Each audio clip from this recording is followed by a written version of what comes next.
Para pebisnis itu bekerja untuk kebebasan. Bebas apa? Bebas waktu, bebas pikiran, bebas uang. Tentunya kebebasan itu harganya mahal. My Coach, the great online business coaching. Bismillahirrahmanirrahim. Innalhamdulillah nahmaduhu wa nasta'inuhu wa nastaghfiruh wa na'udzubillahi min syururi anfusina wa min sayyiati a'malina.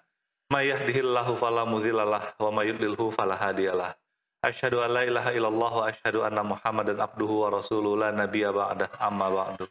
Alhamdulillah Bapak Ibu semuanya, kita kembali lagi bertemu di acara Tunas, Bantu UMKM Naik Kelas. Saya sendiri sudah menyusun kurikulumnya, kita masuk ke episode kedua yaitu hijrah dari pedagang ke pebisnis. Nah, Bapak Ibu semuanya, mungkin sudah ada di antara Bapak Ibu yang pernah ikut ya atau pernah sebelumnya mengikuti serial ini dengan judul yang sama, bagaimana hijrah dari pedagang ke pebisnis ya, tapi malam hari ini berbeda ya. Saya melengkapi poin-poin yang selama ini belum ada. Ayo kita mulai dulu ya, kita mulai dari mindsetnya ya. Pernah nggak Bapak Ibu merasakan permasalahan ini ya, merasa kalau bisnis sudah tidak seperti dulu lagi? Coach ya, sekarang kok kompetisi semakin sulit ya Coach ya. Coach, bisnis semakin besar tapi semakin nggak punya waktu dan saya semakin nggak bisa menikmati. Saya harus terus jaga toko. Kalau nggak dijaga toko, anak-anak ini nggak punya inisiatif. Ya, semakin banyak cabang, kualitas produknya semakin turun. Cabang yang ada sayanya itu yang omsetnya gede. Cabang yang nggak ada sayanya itu omsetnya aduh nggak karu-karuan Coach. Ya, bisnis nggak jalan sesuai dengan planning dan aset terancam disita bank. Kenapa? Karena modal yang saya tahu itu cuma dari bank, Coach. Kalau nggak pakai bank nggak bisa jalan. Sementara omset nggak stabil, cicilannya pasti, ya omset tidak pasti. Ya kemudian Coach ya punya banyak bidang bisnis. Ketika saya buat sate, ya satenya rame, saya buka bakso. Baksonya rame, satenya yang sepi. Ya ketika saya lihat, saya mau memperbaiki sate, baksonya turun. Atau bahkan ketika sudah ada sate, sudah ada bakso, saya kepikiran lagi kayaknya jual bisnis hijab ini bagus juga karena bisa dibuat online. Akhirnya bikin hijab dan seterusnya. Punya banyak bisnis tapi nggak fokus, akhirnya serba nanggung. Nah, ini sederet permasalahan-permasalahan para UMKM yang mungkin dirasakan ya, dan juga tidak kalah ya di sini sudah lama menjalani tapi untungnya nggak kelihatan, hanya pas-pasan makan saja. Padahal ya itu konsumennya rame, trafficnya tinggi, tapi kok untungnya nggak nampak nih Coach. Ya, ada sih untungnya, itu dijadikan barang lagi, atau jadi 2 cabang, ya, tapi saya nggak bisa menikmati, nggak bisa buat rumah, nggak bisa beli mobil gitu ya. Jadi kadang-kadang bisnisnya gede, ownernya belum tentu bisa menikmati. Coach, jualan sekarang ini susah, ekonomi sedang turun. Padahal ini alasan aja. Banyak sekali pengusaha yang entah itu di pandemi, setelah pandemi, bahkan di 2024 ini yang katanya sedang sulit ya. Dulu kita dengar 2023 itu gelap, resesi. Kenyataannya banyak sekali UMKM yang tumbuh. Ya, bakmi gacoan itu omsetnya sampai triliunan, padahal itu baru bisnis kulinernya, kan gitu ya. Nah, kemudian saya juga harus jagain toko terus nih Coach, ya.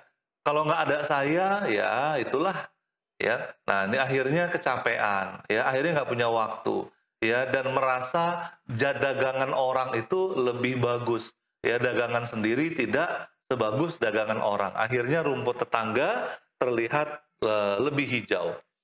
Nah, Bapak Ibu semuanya, malam hari ini tolong dicatat, tolong direnungkan baik-baik. Pertanyaannya, mau dibawa kemana bisnis ini?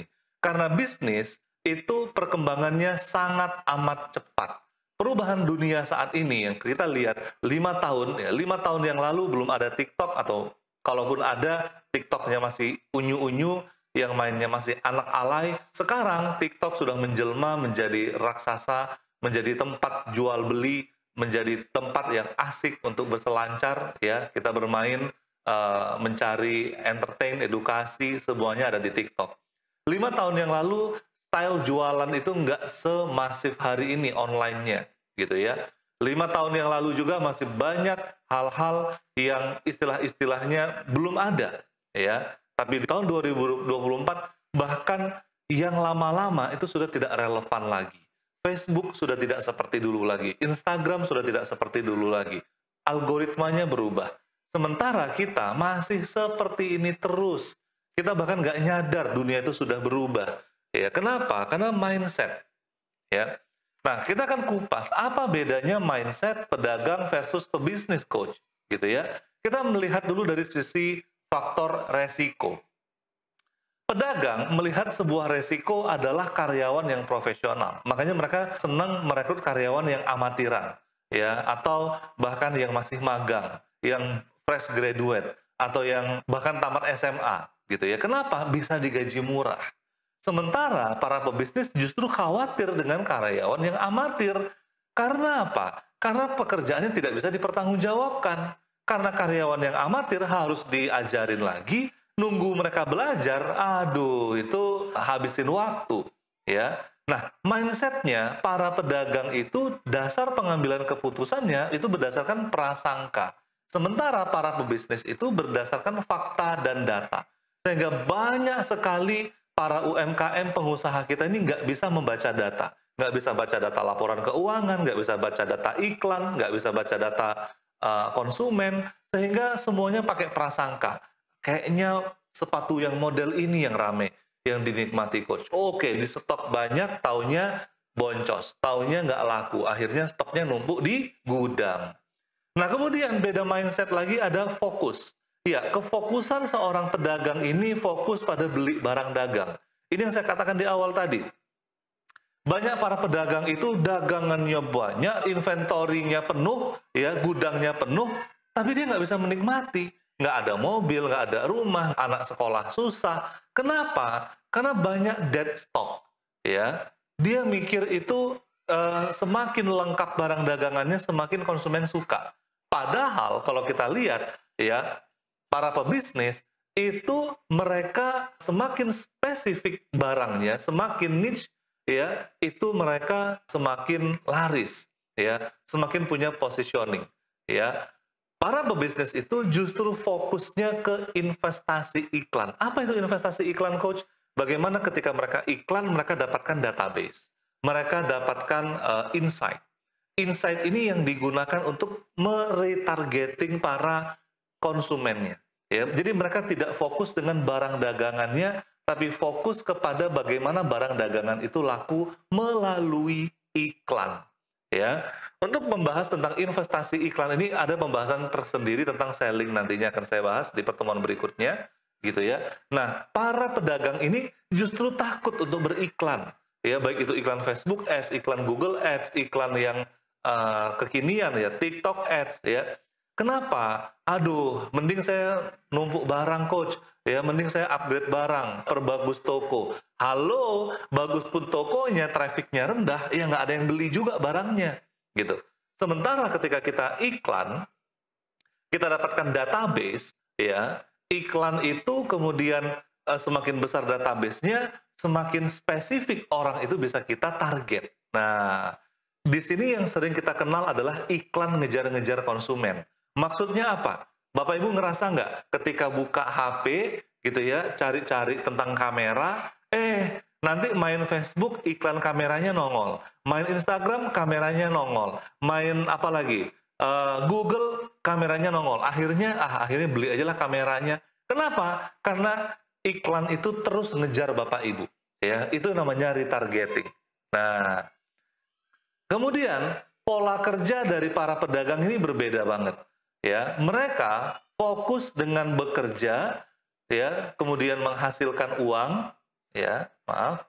Di sini mereka kerja, menghasilkan uang, kerja, menghasilkan uang. Maksudnya kerja apa? Awalnya tokonya sendiri, dia yang belanja, dia yang melayani konsumen, dia yang serba semuanya, keuangan. Akhirnya dia dapat karyawan. Dapat karyawan bukan dilatih, tapi cuma sekedar helper.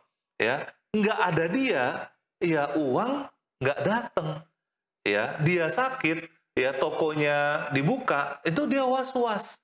Kenapa? Karena kalau nggak ada dia, uang itu bisa nggak lancar. Berbeda dengan para pebisnis, yang mana mereka bekerja membangun aset, membangun sistem, yang mana sistem yang menghasilkan uang. Jadi mereka tidak fokus kepada uangnya, tapi fokus kepada sistemnya. Kenapa? Karena tujuannya ketika tidak bisa bekerja, sistem yang mengcover. Ya, kita akan bahas sistem itu apa, coach, gitu ya. Nah, selanjutnya Bapak Ibu, para pebisnis itu bekerja untuk kebebasan. Ya, bebas apa? Bebas waktu, bebas pikiran, bebas uang. Ya, tentunya kebebasan itu harganya mahal. Ya, sama seperti kemerdekaan negara ini bayarannya mahal. Dibayar oleh para pejuang kita dengan darah, keringat, air mata, pengorbanan harta dan segala macamnya. Begitu juga dengan para pebisnis. Membangun sistem itu tidak semudah membalikkan telapak tangan, ya. Tapi akhirnya apa? Yang didapat adalah wow, ya mereka bisa bebas uang, bebas waktu dan bebas pikiran, ya. Nah, berbeda dengan para pedagang. Mereka hanya berpikir saat ini. Saat ini yang penting toko saya laku, ya, ada pembeli, saya bisa makan, ya, atau tabung-tabung-tabung buat beli rumah, atau tabung-tabung-tabung buat beli mobil, kredit, ya, dan segala macamnya. Dan mereka terbius biasanya dengan uang. Banyak sekali para pedagang yang terbius dengan uang ini, bahkan terbius dengan riba, ya. Ketika mereka dapatkan uang gitu ya, mereka mencicil dengan riba, ya, baik itu rumah, mobil gitu ya, hanya untuk gaya hidup gitu ya. Nah, padahal bisnisnya gitu-gitu aja. Ketika mereka sakit, ketika mereka nggak lagi bisa ke toko, mereka sudah mulai meleng, omsetnya turun, baru kelabakan. Ya, sementara para pebisnis itu mereka menunda kesenangan. Nah, kalau gitu coach, ya bisnis itu sama dengan aset dong. Iya, kita dikatakan membangun bisnis ketika kita bisa berhasil membangun aset. Ya, tanpa aset tidak ada bisnis. Nah, aset itu sendiri terbagi dua, Bapak Ibu. Ada tangible asset, ada intangible asset. Tangible asset ada properti, ya, gedung, ya, intellectual property juga sama. Ya, ini juga aset. Ya, intellectual property itu seperti hak paten, ya, merek dagang dan lain-lainnya. Ya, ada database konsumen. Ini juga tangible asset. Banyak para pengusaha itu tidak memahami tentang database. Padahal database ini meskipun nanti kita pindah toko, meskipun kita bangkrut, meskipun kita terkena dampak apapun itu, database ini yang menyelamatkan kita. Saya pribadi diselamatkan alhamdulillah oleh database itu berkali-kali, ya. Nah, sementara intangible asset ini adalah diri sendiri. Ini aset yang paling mahal, ya. Bayangkan, Bill Gates itu ketika dilepas di pedalaman Afrika, ya, itu dilepas tanpa uang sepeser pun, tetap dia akan bisa menjadi kaya kembali, dia akan menjadi sukses kembali. Kenapa? Karena dirinya itu sudah sukses. Ilmu itu sudah menempel di dalam dirinya, ya. Kemudian yang menjadi tangible asset lainnya adalah karyawan. Ini yang banyak pengusaha lupakan, ya. Mereka tidak membuat jenjang karir, mereka tidak memanusiakan karyawannya, ya. Mereka tidak membangun sistem bagaimana karyawan itu bisa loyal. Akhirnya apa? Berganti-ganti terus karyawannya, capek ngajarinnya lagi gitu, ya. Dan kemudian tangible asset yang nggak kalah penting adalah brand. Nah, brand ini, ya, ini luar biasa banget Bapak Ibu, ya. Brand ini bisa lebih tinggi harganya daripada properti, bisa lebih tinggi harganya daripada tangible asset. Nah, baik. Kemudian Bapak Ibu, banyak sekali para pedagang yang mayoritas terjebak dengan tangible asset. Ya, fokusnya itu memperbesar barang dagangnya, memperbanyak barang dagangnya, beli kendaraan operasional, pindah gudang dan seterusnya. Merasa sudah punya aset besar, padahal sebenarnya tidak ada. Ya, kenapa saya bilang tidak ada? Ketika karyawan itu silih berganti, ya gitu lagi, barang dagangannya mandek, ya, kemudian bisnisnya juga ikutan mandek gitu ya. Karena yang menjalankan bisnis itu adalah karyawan, gitu. Ya, yang menjalankan roda bisnis itu adalah orang-orang profesional, bukan barang.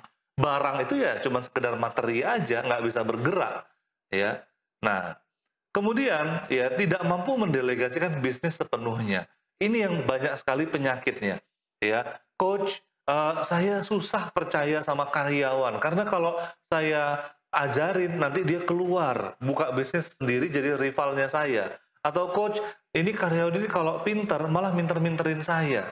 Coach, ini kalau karyawan nggak diawasin, nanti mereka itu bla bla bla bla bla. Akhirnya apa? Akhirnya karyawan dibiarkan bodoh.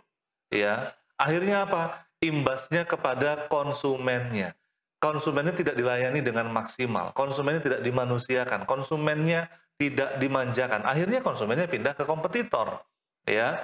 Nah, banyak lagi pedagang yang terpenjara oleh dagangannya sendiri, terlalu cinta dengan dagangannya sendiri, sehingga ketika dunia berubah, dia tidak siap dengan perubahan itu. Dan akhirnya semakin besar omset, kepala semakin pusing. Nah, Bapak Ibu semuanya, hari ini kita akan belajar tentang bagaimana membangun 5 tangga bisnis. Bagaimana tangga bisnis ini ya adalah sebuah proses, perjalanan. Bagaimana kita dari membangun bisnis dari nol, bahkan dari minus, hingga punya bisnis yang besar, miliaran bahkan triliunan menjadi sebuah korporasi. Tidak lagi UMKM. Bapak Ibu semuanya, ada 5 tangga bisnis yang akan kita lewati. Yang pertama adalah fase omset. Di mana di fase omset ini, ya, ini Bapak Ibu benar-benar fase survival, ya, survival, bertahan hidup. Yang penting bisnisnya jalan, yang penting bisa makan. Nggak ada untung juga nggak apa-apa, ya. Yang penting karyawan gajian. Nah, ini fase survival, ya. Makanya fokus di omset. Nah, kalimatnya ini yang penting itu tadi. Yang penting bisa jualan, yang penting dapat makan, yang penting nggak nombok. Database itu menjadi aset kunci.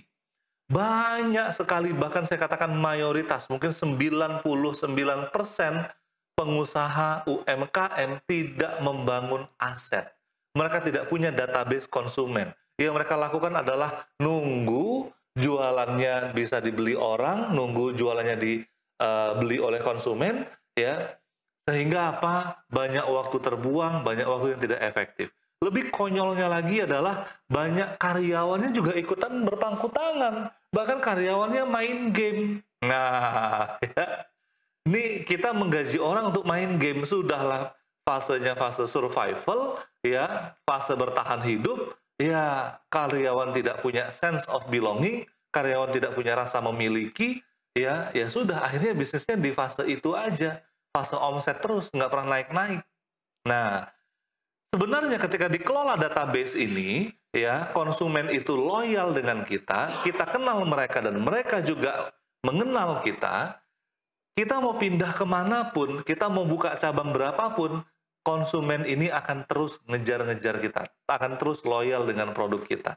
Ya, dan kalaupun mereka pindah ke produk pesaing, karena mungkin pesaing lebih inovatif, kita tahu penyebabnya, kita tahu data-datanya, ya, sehingga kita bisa melakukan antisipasi.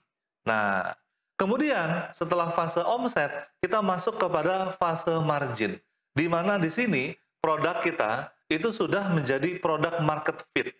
Maksudnya produk market fit adalah produk kita cocok, ya, dengan market. Ya, produknya nggak perlu banyak, yang penting cocok dan diminati. Sudah terbukti. Nah, di sini banyak sekali para pengusaha harusnya mengeliminasi produk. Mereka fokus dengan positioning. Nah, ya, dan yang dikembangkan adalah sales system, sistem penjualannya, ya. Dan kemudian asetnya, nah, yang warna merah ini aset. Asetnya adalah tim solid yang kompeten. Di sini aset kita adalah tim-tim yang profesional. Kita mulai merekrut orang dengan bayaran yang tinggi. Otomatis kita harus bisa mengukur kinerja mereka. Otomatis kinerja mereka harus bisa memberikan dampak yang besar, ya. Dan di sini disebut dengan fase margin karena margin kita itu tebel, ya, bisa untuk pengembangan selanjutnya. Pengembangan apa? Ke fase sistemasi, di mana omset sudah stabil, bahkan mungkin kita punya beberapa cabang, ya, standarisasinya juga sudah jelas, dan kita punya aset yang bernama integrated online system. Jadi sistemnya online terintegrasi, dan sistem ini ya, itu bisa dipantau dari manapun. Nah, nanti kita akan bahas bagaimana coach cara membangun integrated online system ini. Karena tidak mudah, ya. Kita punya ada divisi marketing, ada divisi HRD, ada divisi operasional, keuangan, IT dan segala macamnya.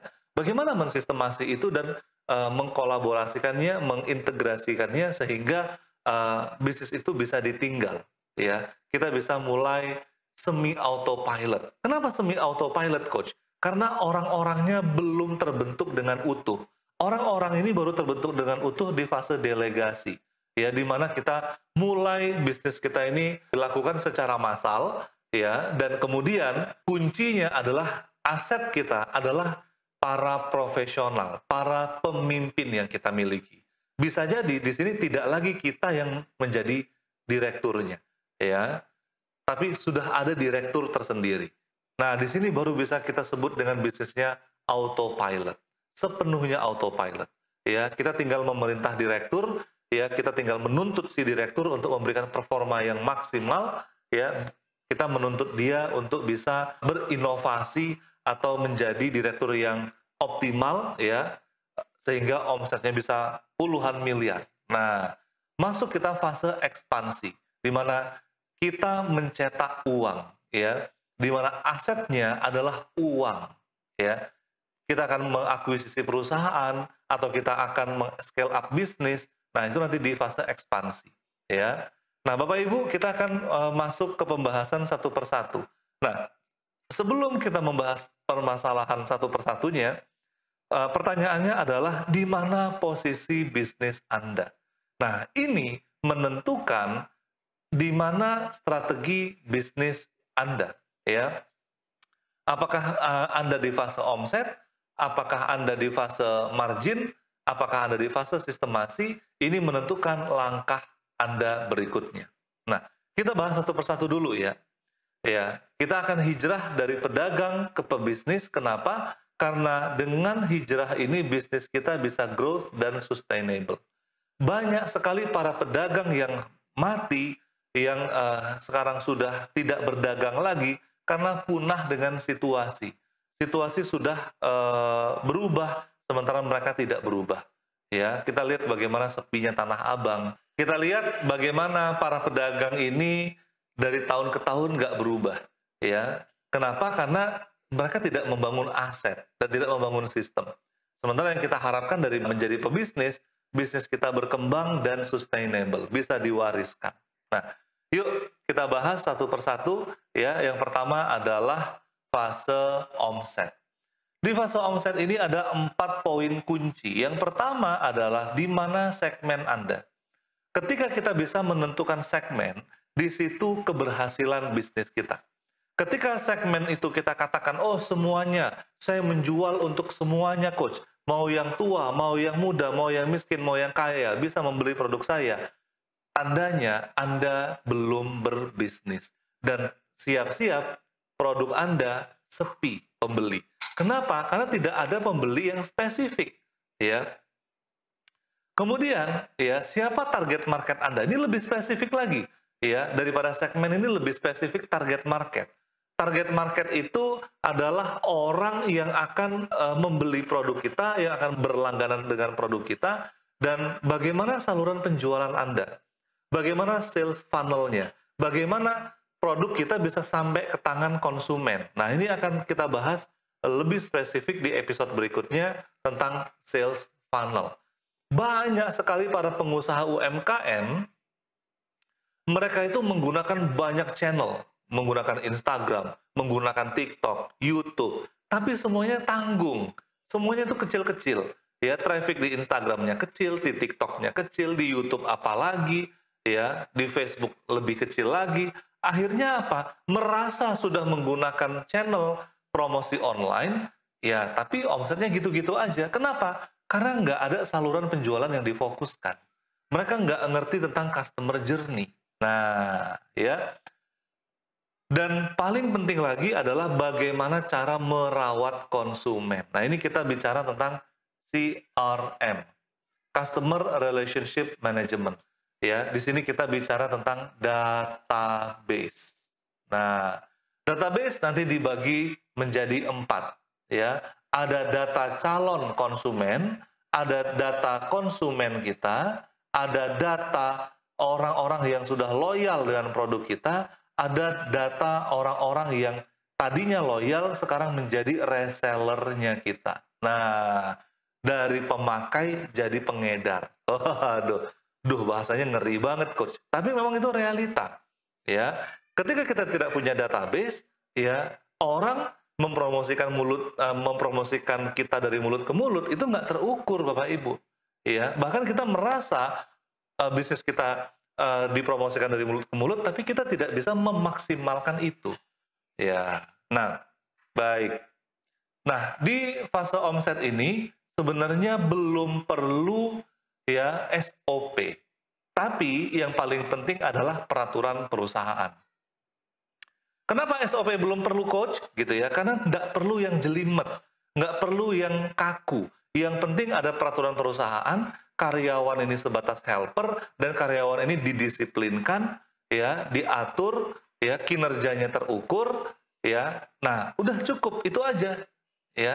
Nah, kemudian belum perlu karyawan yang profesional. Nah, karyawan yang amatir nggak apa-apa, karena mereka sebatas helper, penolong, ya, tukang bantuin kita, gitu ya, tukang bersih-bersih, atau yang menyusun barang, gitu ya. Kemudian belum perlu strategi marketing. Kok bisa, Coach? Gitu ya. Karena yang penting adalah strategi selling. Marketing dan selling ini dua hal yang sangat berbeda. Marketing kita bicara bagaimana menggarap market share, ya. Sementara selling itu kita bicara jualan, ya. Marketing itu kita bagaimana memenangkan persaingan. Sementara selling itu mendapatkan omset, ya. Nah, dan belum perlu juga branding, ya. Yang penting adalah cash flow manajemennya. Jadi di sini fokusnya selling, dan selling. Nah, kita lanjut lagi Bapak Ibu semuanya. Di sini, ya, di mana segmen Anda, ya. Nah, ini yang penting sekali Bapak Ibu semuanya. Segmen tadi kita bagi menjadi 5. Ada segmen fisiologis, mereka ini yang penting makan, yang penting minum, yang penting tidur, yang penting berpakaian. Jadi kalimatnya itu yang penting, ya. Kalau jualan nasi goreng, yang penting banyak, murah, gitu kan ya. Nah, berbeda dengan konsumen yang punya mencari rasa aman, ya. Mereka ingin nasi goreng yang nggak pakai micin, ya. Mereka ingin nasi goreng yang sehat. Mereka ingin makanan yang enak. Nah, ya. Kemudian beda lagi dengan status sosial, ya, konsumen yang ketika membeli produk, mereka itu melihat sosialnya, ya. Saya ini dianggap sebagai siapa? Nah, ketika menggunakan produk itu, ya, mereka yang butuh afeksi, relasi, dan keluarga. Maksudnya apa? Mereka butuh diakui, butuh punya komunitas tertentu, ya, ketika menggunakan produk kita. Nah, kemudian ada lagi segmen yang butuh penghargaan, ya, pencapaian, status, tanggung jawab, reputasi. Waduh, ini lebih tajam lagi, ya. Kalau tadi sosial itu disebut dengan sosialita, kalau yang penghargaan ini mereka high end lagi. Dan yang paling tinggi adalah aktualisasi diri. Kalau kita bicara mobil atau kita bicara produk, ya, produk contohnya mobil, yang fisiologis ini mobilnya LCGC, ya, low cost green car, ya, Ayla gitulah ya. Kalau yang rasa aman, ya, ini Avanza gitu ya, atau Xenia, ya. Sosial berarti dia ini Fortuner, ya, Pajero gitu ya. Kalau yang penghargaan, wah, ini mulai Mercy, BMW. Kalau yang aktualisasi diri gitu ya, wah, ini Rolls Royce, ya, Rolls Royce, wah, yang harganya belasan miliar gitu ya. Nah, Bapak Ibu bisa proyeksikan produknya Bapak Ibu. Ketika Bapak Ibu jualan burger, burgernya mau main di segmen yang mana? Nah, semakin tajam segmen kita, produk itu akan semakin laris. Ya, karena konsumen itu semakin merasa ini produk ini gue banget nih, gitu. Ya. Nah, baik, kita masuk ke fase kedua, yaitu fase margin. Di fase kedua ada 4 poin kunci lagi nih Bapak Ibu, ya. Apakah produk Anda sudah teruji di market? Nah, ini kita harus melewati fase pertama tadi. Di mana kalau fase pertama ada segmen yang tepat, produk yang tepat. Nah, ketika kita sudah tahu konsumen itu butuhnya apa, ya udah kita jualan itu aja, ya. Nggak usah jualan yang lain, ya. Nah, kemudian apa keunikan produk kita? Nah, jadi semakin produk kita punya positioning yang tepat, semakin produk itu laku. Nanti kita akan cerita bagaimana positioning itu.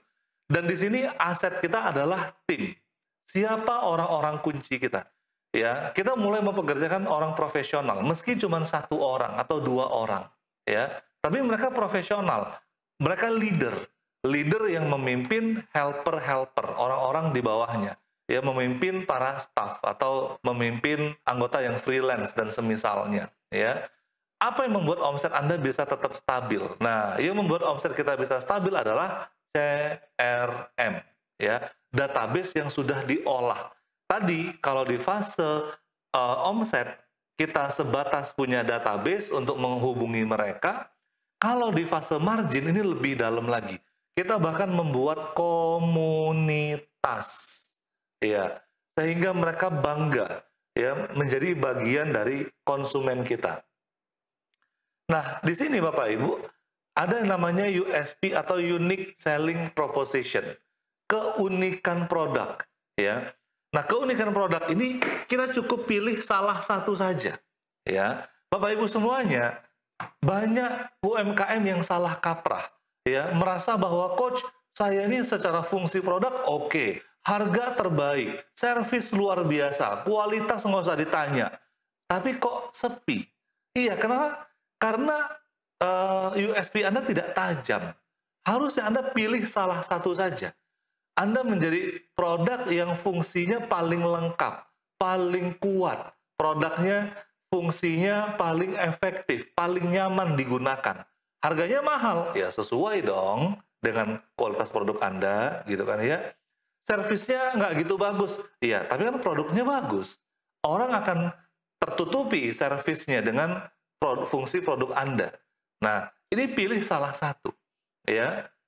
Atau dari segi bahan ini terbaik, ya, diproses dengan luar biasa, coach, gitu ya. Tapi mungkin harganya mahal, atau Anda membidik segmen yang di atas, gitu, ya.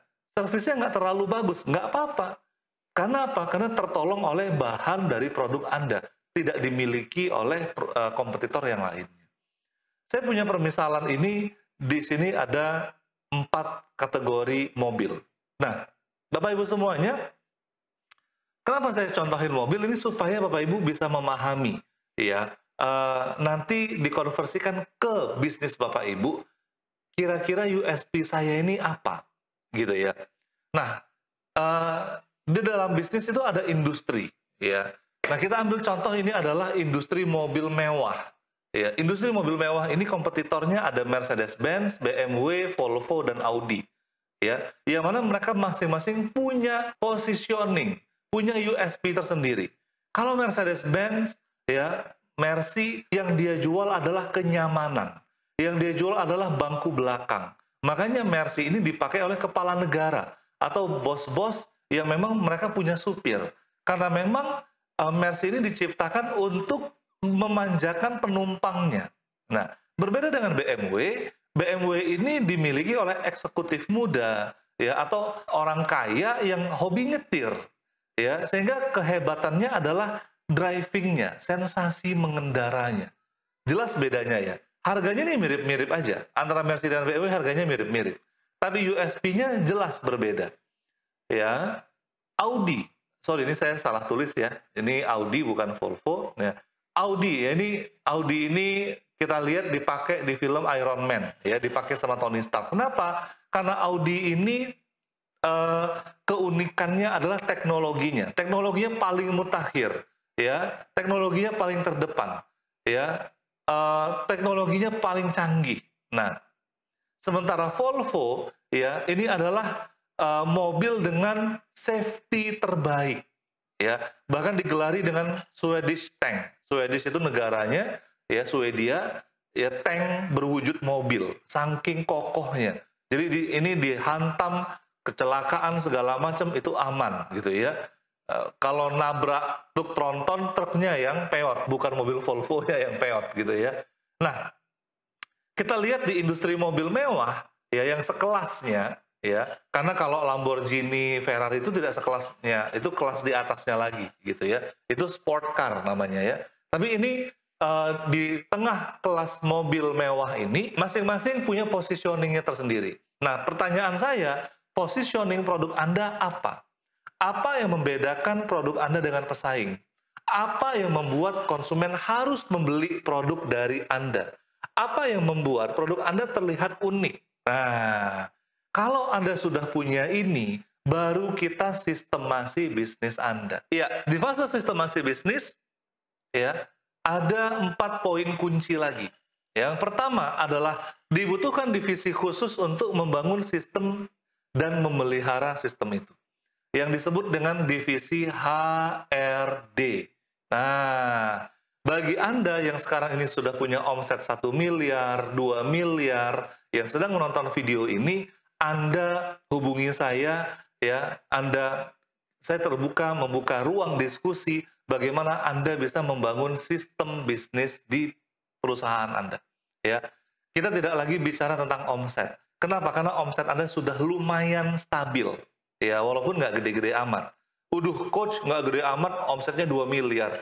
Kenapa? Karena omset itu bisa dinaikkan lagi menjadi 5 miliar. Sayangnya, untuk apa omset 5 miliar tapi Anda nggak bisa tidur? Untuk apa omset 5 miliar tapi kepala Anda makin pusing? Ya, apalagi di 5 miliar, banyak pengusaha itu yang udah stuck. Ya, nggak bisa digedein lagi bisnisnya. Kenapa? Karena nggak punya sistem bisnis. Ya, nah sistem itu harus senantiasa update dan di-upgrade. Nah, kemudian sistem itu harus online dan terintegrasi. Dan kemudian kita bangun budaya perusahaan agar sistem itu memiliki ruh. Karena yang menjalankan sistem bisnis ini adalah orangnya, SDM kita.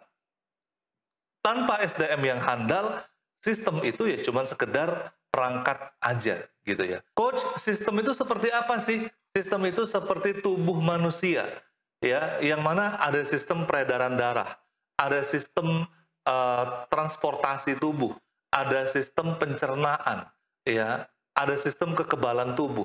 Sistem yang mana terdiri dari beberapa komponen. Kalau kita bicara tentang sistem pencernaan, komponennya ada mulut, ya, ada kerongkongan, ada tenggorokan, ada lambung, usus besar, usus halus, ada dubur, gitu ya. Kalau kita bicara tentang sistem saraf, lain lagi. Nah, jadi sistem itu sendiri terdiri dari 3. Kalau di dalam bisnis, ada yang namanya regulasi, ada yang namanya tools, dan ada yang namanya PIC atau person in charge. Orangnya, SDM yang menjalankan bisnis itu sendiri. Nah, 4 pilar yang perlu disistemasi adalah operasional, bagaimana kita menghadirkan produk yang unggul, bagaimana kita memberikan pelayanan yang maksimal kepada konsumen, bagaimana produk kita itu bisa dinikmati, ya, dan bisa memenangkan hati konsumen sehingga tidak pindah ke lain hati. Tapi kalau cuma sistem operasional saja, ya, tidak ada sistem keuangan yang mumpuni, ya kita nggak tahu ini untung atau rugi. Kita nggak tahu mana yang harus didahulukan. Ya, banyak pengusaha itu selamat dari kekurangan uang atau kehancuran finansial. Mereka bisa survive, mereka bisa cari hutangan, mereka bisa cari pegadaian, mereka jual ini jual itu, akhirnya bangkit lagi. Tapi banyak pengusaha yang gagal ketika mereka punya kelebihan uang. Mereka salah investasi, mereka bingung mau uangnya dipakai buat apa. Akhirnya salah ngambil keputusan, berdampak kepada kegiatan bisnisnya. Ya, kemudian sistemnya ada sistem SDM. Bagaimana kita mulai merekrut, membina, kemudian memecat karyawan, ya. Kemudian bagaimana di bisnis kita ada sistem marketing, ya. Sistem marketing ini yang membuat omset itu bisa berjalan dengan stabil. Nah, 4 pilar ini akan kita bangun, Bapak Ibu. Ya. Nah, di sini kita buat, di sini ada divisi dan ada tujuannya. Ada divisi marketing, ada divisi operasional, HRD, dan keuangan. Nah, sebelum itu, kita belum perlu divisi-divisi ini. Semuanya merangkap aja. Kalau kita tangganya masih di tangga margin atau di bawah lagi, gitu ya, masih belum perlu divisi. Ya, kita perlu divisi ini ketika omset sudah mulai stabil, gitu ya, cabang sudah mulai ada beberapa, dan ini harus disistemasi, harus distandarisasi. Oke, di marketing kita butuh selling, marketing, dan branding. Ya, di operasional kita butuh customer satisfaction, kepuasan konsumen, kecepatan layanan, efektif dan efisien pelayanan, rantai pasokan, dan inventory management. Supaya apa? Supaya barang tidak numpuk di gudang, supaya efektif operasionalnya, supaya konsumen kita merasa diperhatikan, menjadi raja, gitu ya. Nah, kemudian di sistem HRD kita tadi mulai dari merekrut, ya, mengembangkan orang-orang kita, mengukur kinerjanya mereka, membuat jenjang karir, dan exit management. Kemudian dari sisi keuangan, kita ada proses accounting, pencatatan keuangan. Setelah dicatat, ada laporan keuangan, kita baca datanya, ada forecasting, peramalan untuk keuangan kita, ada sistem audit. Nah, inilah ya namanya sistem bisnis, dan kemudian terakhir ya ada pendanaan. Ya, ketika kita akan mengekspansi bisnis kita butuh pendanaan. Atau kita ingin melebarkan sayap ya, atau ingin diferensiasi, kita butuh pendanaan. Nah, Bapak Ibu semuanya, ya, sistem bisnis ini bentuk realnya bagaimana, Coach? Ya, regulasi itu ada struktur organisasi, peraturan perusahaan, job description, alur kerja, dan segala macamnya, ya, hingga SOP. Kemudian PIC tadi, ada apa aja, Coach? Kuncinya adalah skill, integritas, dan passion. Jadi, kunci dari orang-orang kita itu harus memiliki ini, SIP namanya. Ya, karyawan itu SIP, skill, integritas, dan passion. Kemudian kita punya tools. Toolsnya adalah leadership, ya, kepemimpinan. Kemudian pengukuran kinerja, kemudian software dan hardware. Ini tools yang kita gunakan untuk menilai sistem yang berjalan di bisnis kita. Nah, baik Bapak Ibu semuanya, kita masuk ke fase delegasi, di mana 4 poin kuncinya adalah apa yang membuat para profesional ini mau mengikuti kita. Jawabannya adalah kepemimpinan. Di sini kita tidak lagi memimpin follower, tapi kita memimpin para pemimpin, Bapak Ibu. Ya, di fase ini, Bapak Ibu, para pemimpin ini tidak mau nurut kecuali kita menjadi pemimpin yang lebih bijak. Nah, ya, bagaimana cara mencetak leader sebanyak-banyaknya? Makanya di level ini kita mulai mempekerjakan direktur. Ya, direkturnya digaji besar, tapi direkturnya semuanya ngerjain, pokoknya dia punya tanggung jawab yang penuh terhadap bisnis kita. Direktur memimpin para GM, GM memimpin manajer, manajer memimpin supervisor, supervisor memimpin staff. Nah, ini dia, ya, bagaimana kita mencetak leader.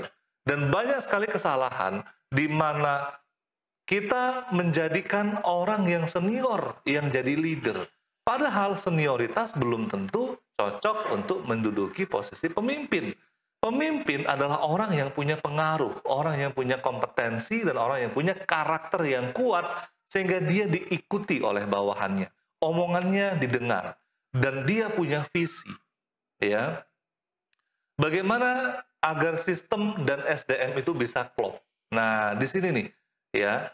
Jadi sistem yang sudah capek-capek kita buat tadi, ya, ini klop, ya, dengan bisnis kita, ya. Nah, apa yang membuat para leader ini loyal dengan sepenuh hati?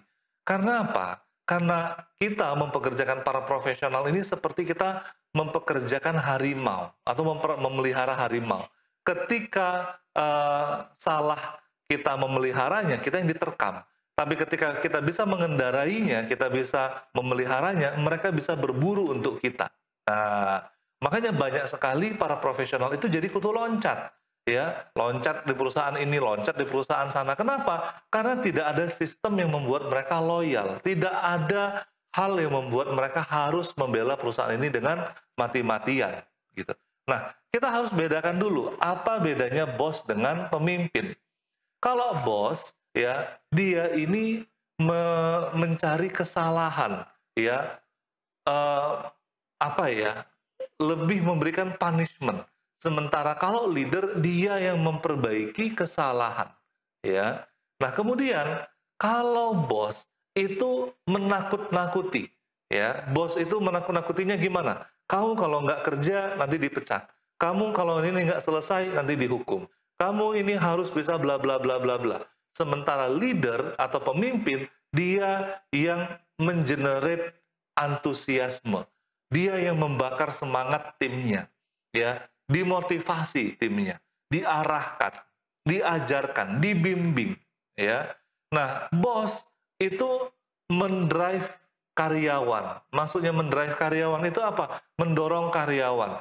Enggak ubahnya para karyawan itu ya maaf, cuma disuruh-suruh aja, ya. Akhirnya apa? Karyawannya nggak punya inisiatif, ya. Berbeda dengan leader. Leader ini membuat karyawan itu bisa terperdayakan, ya. Tim itu di coaching, ya. Coaching itu bagaimana, coach? Membuat karyawan ini mandiri, membuat karyawan bisa berpikir, dan karyawan ini punya solusi. Jadi tidak tergantung dengan atasannya. Mereka punya inisiatif yang tinggi. Nah, sementara bos itu memberikan perintah, ya, leader itu bertanya. Bertanya apa? Yuk, apa lagi yang mau kita kerjakan? Yuk, goals kita adalah 1 miliar. Pertama, apa langkah kita? Itu namanya leader, ya. Nah, kalau bos itu menggunakan orang, sementara leader developing people, membangun orang, ya, membangun tim.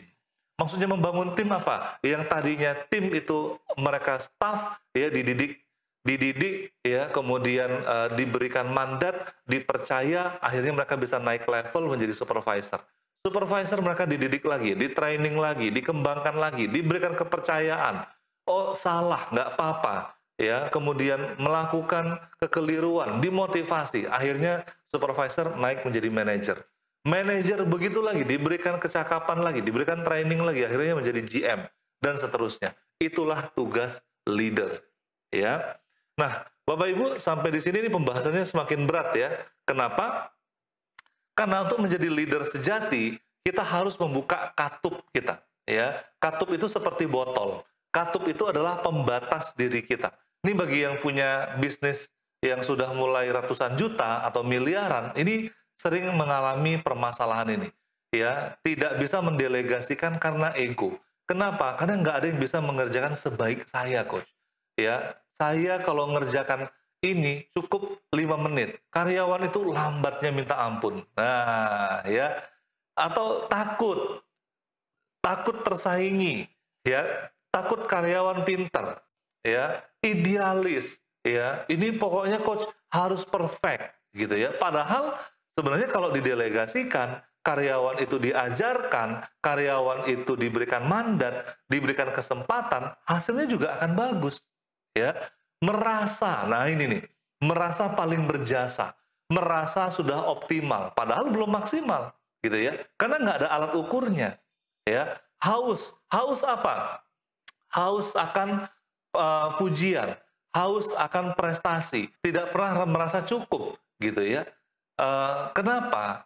Karena kerjanya cuman memerintah, karena kerjanya cuman pengen dapat hasil, tidak melihat sebuah proses, dan di sini merasa aman, ya, ya pokoknya semuanya stabil, ya, tidak ada perubahan. Padahal bisnis yang besar adalah bisnis yang berubah. Bisnis yang berubah butuh pengorbanan, ya, butuh melapangkan hati untuk menerima masukan dari bawahan. Ya, buka pikiran kita, Bapak Ibu semuanya. Nah, sampai di sini Bapak Ibu, ya, kita akan masuk ke fase yang terakhir, fase kelima, yaitu fase ekspansi bisnis. Di mana ketika ekspansi, kita bisa memilih untuk scale up bisnis, ya, bisnisnya tetap satu, misalnya ini bisnis Bapak Ibu hijab, tetap hijabnya dikembangkan menjadi omsetnya puluhan miliar, atau Bapak Ibu diversifikasi bisnis. Ya, tadinya bisnisnya hijab, mulai diversifikasi ke baju, ya, atau ke mukena, atau ke yang lainnya. ya, atau bahkan diversifikasi yang berbeda banget nih, ya. Yang tadinya kita jual hijab, sekarang kita jual makanan, gitu ya. Boleh nggak coach? Boleh, karena uangnya udah banyak, ya. Kita sudah bisnis yang pertama ini sudah autopilot. Kita tinggal buka cabang yang lain. Maaf, kita tinggal ekspansi ke bisnis yang lainnya. Atau coach, ya, kita membangun ekosistem bisnis, ya, di mana ini saling terintegrasi. Ya, kita bisnis hijab, ya. Hijab ini membutuhkan apa? Pabrik. Oh, kita buat pabriknya juga, ya. Terus hijab ini butuh apa lagi? Butuh toko. Oh, kita sediakan tokonya. Jadi semuanya itu terintegrasi, ya. Jadi bisnisnya konglomerasi, ya, atau bisnis konglomerasi itu bisnis yang besar gitu ya, corporate begitu ya. Ya sah-sah saja, nggak ada masalah ya. Kenapa? Karena uangnya ada, ya. Tapi jangan salah Bapak Ibu, banyak fase ekspansi ini yang gagal, ya. Seperti halnya Coca-Cola, mereka pernah masuk ke industri perfilman dan akhirnya gagal total, ya.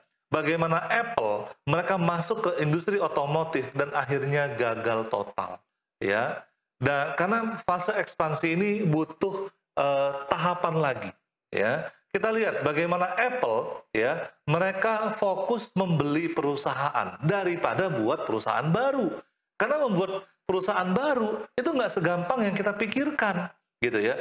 Ini hijab udah gede, ya. Terus saya mau jualan mukena atau saya mau jualan baju. Daripada buat dari awal, mending akuisisi produsen baju yang sudah ada, tempelin mereknya kita, udah jualan.